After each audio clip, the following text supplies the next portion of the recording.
Okay, welcome back, and thanks once again for tuning in to Classic Dirt Bike TV. So let's get straight into our next featured bike, which is another big bruiser of an open class two-stroke evolution machine. And this particular bike here was raced to great success by the legendary American racer John the Junkyard Dog Dowd when he raced it as part of the American evolution team at Farleigh Castle back in 2013. Now, John Dowd raced this bike to 4 straight wins over the 2 days of the MXDN event, and because of how blindingly quick he was on the day, John and his team of Doug Dubach, Guy Cooper and Sean Colas took the Georges Jobé Trophy as their prize for the best evolution team of the weekend. But I do remember this event, which for me was actually the last time that I ever attended Farleigh Castle, and in these few pictures here you can see John Dowd there in action on the bike, just ahead of number 61, Frenchman Jean-Michel Bayle. But to watch these top riders in action at Farleigh Castle was certainly a weekend that I'll never forget. And although John Dowd in 2013 at that time was 48 years old when he raced his bike, he still had all of the speed and the skills to keep the best of the veteran racers behind him so that he could cross that checkered flag and take those 4 straight victories. Now, it wasn't long after the 2013 Farleigh Castle event that this bike was then put up for sale and was subsequently purchased by Irishman Eric Bracewell, who then loaned the bike to another Irish motocross legend, Willie Burgess, who at that time was racing the bike in the Irish Evolution Championships. And these few video clips and pictures here were taken during one of my annual pilgrimages to Northern Ireland, which was way back in 2016.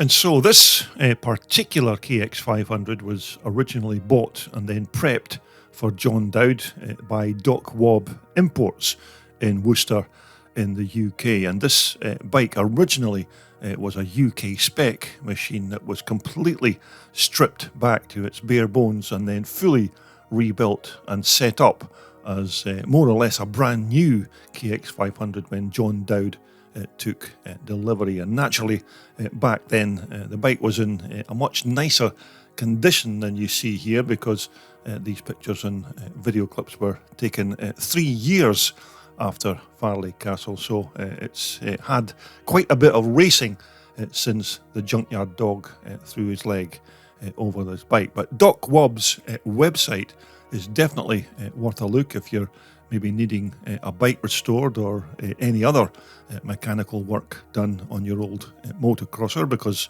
when it comes to restorations or bike preparation, then the Doc Wobb guys certainly know what they're talking about. So there's certainly no question about this bike's racing pedigree, because it's already proven itself on the big stage at Farleigh Castle when John Dowd dominated the evolution class on this machine. But then again, that's what you needed to get the best out of these big open class two-strokers. You had to have good riders on them to make use of that 66 or so horsepower that your stock 500 was putting out. And if you did have some tweaking and tuning done on the motor, then it could be considerably more than that. And that's why only the very skillful and brave, and some would even say crazy pilots, could ride these bikes to the max. But of course, these big KX500s are not for everybody, although some club riders do ride them around the track, but they only use just a fraction of this bike's capability. But some bike testers of their day even said that these KXs were just far too much bike for your average rider to handle, and quotes like a fuse waiting for a light, and words like unrideable or a violent assault on the senses were just some of the comments that were printed after a first test ride on one of these big bruisers. But they also said that if any bike could make more power than a KX500, then they thought it would simply be impractical to ride. So such was the assault on the senses when you were riding these green ballistic missiles. Although, having said that, if you were one of those aforementioned superhumans who had no fear of speed or its consequences and had the necessary qualifications of a jet test pilot, then by all means strap yourself onto one of these big KX500s and enjoy, but still be wary of its frighteningly quick speed. Anyhow, let's have a look at some of the parts on this John Dowd racer. Now, for 1992, Kawasaki were still using a relatively light gauge tubular high tensile steel chassis on this John Dowd machine that also had a sort of semi-double cradle layout underneath that engine. Now, the rear part of the chassis to take the seat and the airbox and things like the rear mudguard was an alloy bolt-on kind of subframe that was quite easily removable for any repairs or maintenance, but it was still a few years away yet before Kawasaki then moved on to a full alloy frame for all of their motocross models. So as we move on to the KX500's powerhouse, which was a 500cc liquid-cooled two-stroke that, as far as I remember, had a bore and a stroke of 86 millimetres. But to say that this engine here had a reasonable amount of grunt would certainly be the biggest understatement ever, because this KX engine here, as I said, had more than enough power to satisfy even the fastest of motocross petrol heads, because you could rev the bollocks out of this engine and it would just simply laugh at you with your amateur attempts to try and make it go fast, because this was a two-stroke motor overdosed on steroids. But to pour the fuel into this fire-breathing monster, it was a Japanese PWK 39mm key-in flat-slide carburetor that pumped the fuel through an 8-pedal reed valve block. And on the transmission side, it was also a 5-speed gearbox, which was more than enough cogs for your average rider, because it was only the very brave who clicked this gearbox into top gear with that throttle held wide open. Again, this Kawasaki engine was also fitted with their KIPS system, or Kawasaki Integrated Power Valve system, if you want to give it its full title. But in a nutshell, it was an exhaust power valve that worked in conjunction with the CDI ignition timing unit, just to broaden the range of usable power. And by all accounts, this KIPS system did its job perfectly.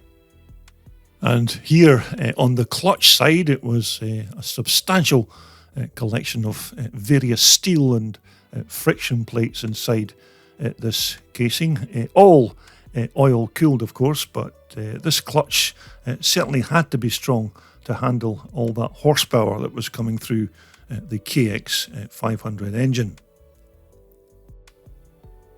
Now, here in the bike's exhaust expansion chamber department, the engine is still sporting the self-same Pro circuit pipe that was fitted to the bike when John Dowd was the jockey of this machine at Farleigh Castle in 2013. Of course, it does have some battle scars from racing at that legendary circuit, but overall it's still in very good original condition, despite the trauma it's gone through when the Junkyard Dog was throwing it all over the track at Farleigh Castle. And again here at the back of our Dowd KX500, it was an alloy Pro Circuit tailpipe as well, and we'll certainly get to have a listen to the bark from this pipe when we fire the bike up in the next few minutes. Now, if my aging memory is still functioning correctly, I'm pretty sure that these 92 KX500s had a set of 43mm Kayaba upside down cartridge type forks that, as I remember, had plenty scope for making adjustments to the rebound and the front end damping, which, as I recall, I think had 16 different settings to play around with, but overall, in their straight from the crate setups, these Kayabas again worked very well.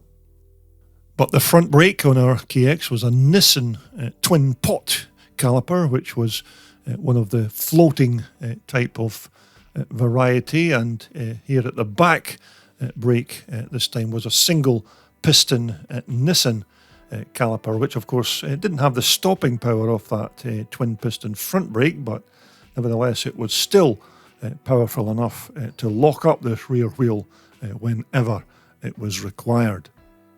And once more, the big Kawasaki's rear swing arm was a strong alloy built unit, and it certainly had to be because you could get some serious airtime off the jumps with the power of that Kawasaki motor. So this swing arm here had to be well engineered to take that punishment. But to keep the back of our bouncing KX in check, it was another piggyback Kayaba monoshock that had the job of soaking up all of the pounding from the racetrack, and this shock again had a good range of adjustments to its rebound and damping cycles. Now, although it doesn't look like it, our John Dowd racer actually has an alloy fuel tank as opposed to the original plastic item that this bike would have had in 1992. And this tank here was made by GMX Radiators in Braintree in Essex in the UK, who manufacture all manner of alloy radiators and bespoke fuel tanks for many different makes and models of off-road bikes. But who knows, they may even have made a pair of oversized radiators for this Doc Wob Kawasaki just to improve its cooling. But then again, that's just me in guessing mode once more. So this number 2 here on the bike's plastics is naturally the number that was being used by Irishman Willie Burgess at the time, because he was racing it in the Irish Evolution Championships in 2016 when I took these few clips and pictures. And it's said that at that time Willie Burgess had yet to be beaten in the championships in that year on this bike, so even more race winning history to this quite extraordinary machine. And here on the bike's plastics you can see yet more references to the connection between the bike's builders Doc Wob and the great John Dowd, with these personalised graphics here on the front mudguard. So up here in the Kawasaki's pilot seat is where all of that magic happened, trying to tame the 66 or so horsepower that was being pumped from that two-stroke engine. And you had to be quite easy on this throttle gasser when you were dialing in the power, because too much gas would certainly make our green Mini take off like the proverbial rocket. So things like this engine kill switch here on the left of the handlebars would probably have your left thumb just hovering over it, just in case you had to press it at a moment's notice to try and stop the bike heading for outer space. Although, as I mentioned earlier, these big KX500s were certainly made for real men with cojones the size of tennis balls, so All of you club riders need not apply if you were maybe looking for a nice laid-back weekend racer that you could just simply potter around the racetrack with on a Sunday afternoon. Where on the other hand, if you do like your motocrossers big, bad and ballistic, then certainly our John Dowd Kawasaki might just fit that bill. But even then, I expect that you'd still be very surprised at the brute power that these big Kawasaki's can develop. And that's exactly why the KX500 Kawasaki is still on the list of one of the top 10 motocrossers to try before you pop your clogs. But hopefully that won't happen whilst you're in that process. Okay, we've had a quick look around and talked a bit about the bike's parts, so let's get the bike's owner, Eric Bracewell, to fire it up so we can have a quick listen to what she sounds like.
Okay, so in our next video posting, we're going to continue our look around some of the big bore open class two-strokers. And next up, it's Brian Woods' superb CR500 Honda, another two-stroke classic from the late 1980s. So make sure that you join me to check this out. But thanks again for tuning in to CDB TV and for watching my content. So until the next time, it's goodbye for now.